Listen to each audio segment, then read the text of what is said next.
Nossa igreja está localizada na Avenida São Paulo, número 769, ali no bairro Jardim Dona Regina, cidade de Santa Bárbara do Oeste. E nós nos reunimos semanalmente, quarta-feira, nós temos o nosso culto de oração às 19h30, com o estudo da Palavra de Deus e também as orações. Nós também nos reunimos aos domingos de manhã, às 9h da manhã, com a nossa escola bíblica dominical. Temos as classes para os adultos, as nossas crianças, e também aos domingos à noite. Nós nos reunimos a partir das 19h30, um período, um tempo, no qual nós temos o nosso culto de comunhão, louvor e adoração ao nosso Deus. E continuo fazendo o convite a você, que separe um tempo da sua vida para estar conosco ali em uma destas nossas reuniões, para louvar a Deus conosco, e será um momento muito alegre, muito feliz, e nós o receberemos ali com muita alegria, no nome do nosso Senhor e Salvador Jesus. Amém. Fica aqui então o convite para você que nos ouve nesta noite.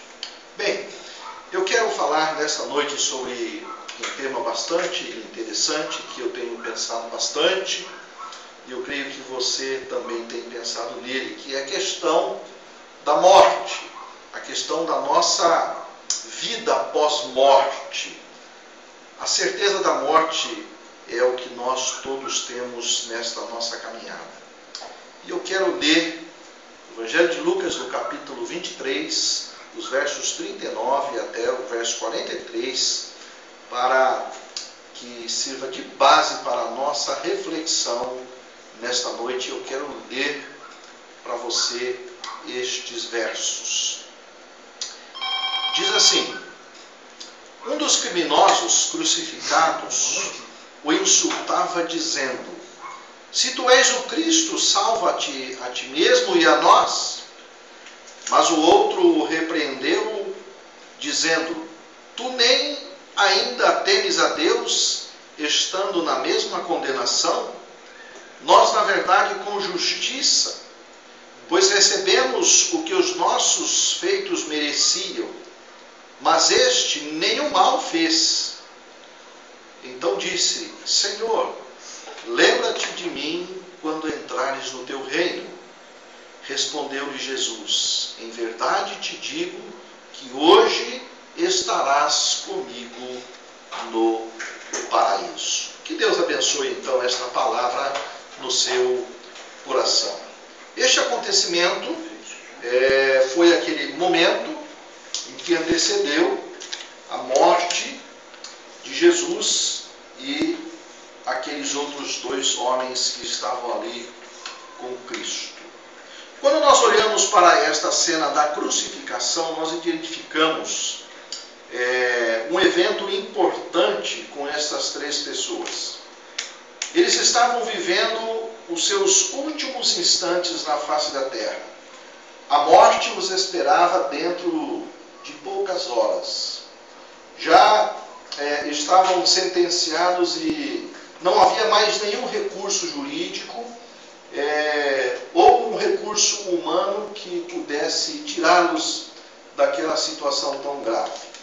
E nós vemos que aquele evento também traria dois resultados, ou haveria de ocorrer dois resultados após aquela morte, após aquela experiência terrível daqueles três que haviam sido sentenciados. Primeiro, o evento: Jesus ressuscitaria ao terceiro dia e subiria posteriormente ao Pai, a sua ascensão, que nós todos conhecemos essa história. E os outros dois homens tinham que fazer a escolha de onde iriam, ou após a morte, qual seria ou qual teria o destino da alma daqueles dois homens. Portanto, a situação era muito dramática e não havia tempo para fazer mais nada. Precisavam agir rapidamente, pois a decisão da escolha era urgente. O tempo que tinham era olharem para si, reconhecerem a fragilidade da vida, se arrependerem dos erros e pecados e confiarem na promessa da salvação prometida e anunciada por Jesus, que os olhava atentamente na decisão que os dois companheiros de cruz iriam tomar. Na história narrada fica bastante evidente e claro que os dois homens sabiam e conheciam perfeitamente as promessas de Jesus, ou seja, o plano de Cristo para a salvação da alma do ser humano. Vejamos então o comportamento destes dois homens que eram observados e olhados por Jesus naquele momento, naquela ocasião. O primeiro homem conhecia Jesus, sabia dos seus feitos, ele sabia do poder que Jesus tinha, inclusive da libertação que Jesus poderia dar e dar a todo o ser humano.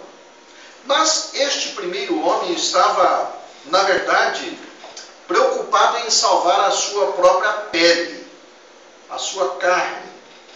Queria tão somente se safar da morte terrena, sem ter nenhuma preocupação com o futuro da sua alma. Queria este primeiro homem tão somente sair da cruz e voltar a viver da mesma forma que vivia, se livrar do problema emergencial que o deixava tremendamente aterrorizado. Queria este homem que Jesus lhe concedesse o milagre para que ele pudesse se soltar da cruz e saltar novamente ao mundo e continuar a sua vida criminosa e a sua vida terrível. Algumas traduções diz que eles eram ladrões.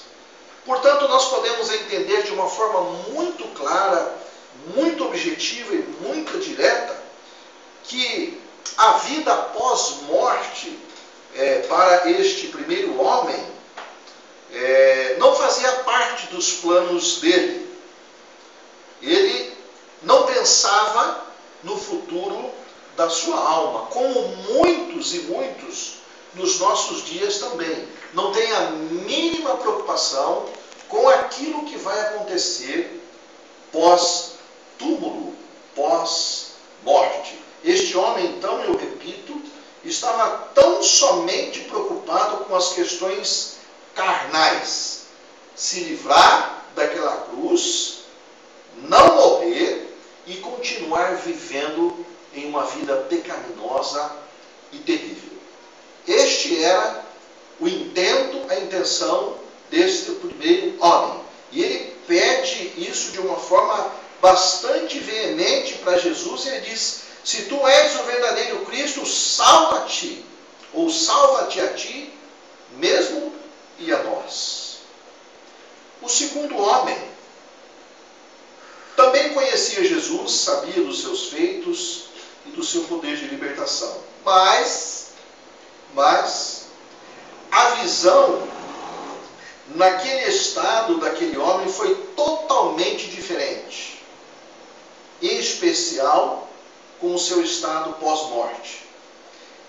Aquele segundo homem entendeu que o mais importante era pensar na sua vida futura, para onde iria a sua morte, uma vez que não havia mais nenhuma possibilidade para os três de continuarem a viver de forma humana e terrena a partir de algumas horas e alguns instantes. Sabia aquele homem, segundo, que apesar de ser um criminoso como o seu amigo e merecedor da morte de cruz, ele viu claramente, entendeu claramente, sentiu claramente: Jesus estava ali com ele. E o seu futuro, o futuro da sua alma, poderia ser mudado. Não queria pular da cruz, mas aquele homem queria saltar para o paraíso, pensando e entendendo de uma forma totalmente diferente do seu amigo de cruz. Apesar do seu passado horroroso, pela sua vida desregrada e criminosa, era a hora, era o momento de se reconciliar com Deus. A oportunidade estava à sua frente e ele diz: Senhor, lembre-se de mim quando entrares no paraíso. E Jesus responde de uma forma terna, meiga: hoje mesmo estarás comigo no paraíso. Isso se chama, este comportamento deste homem, que entende o seu estado, se chama arrependimento genuíno e entrega da vida aos cuidados de Jesus Cristo. Então nós vemos aí, meus amados, estes dois homens, ladrões, criminosos, mas com visões totalmente diferentes no que concerne à sua vida futura, ao seu estado pós-morte. Um não teve nenhuma preocupação, outro teve uma grande preocupação com aquilo que haveria de acontecer com a sua vida após a sua partida deste mundo terreno. Um fez a melhor opção, outro não fez a opção.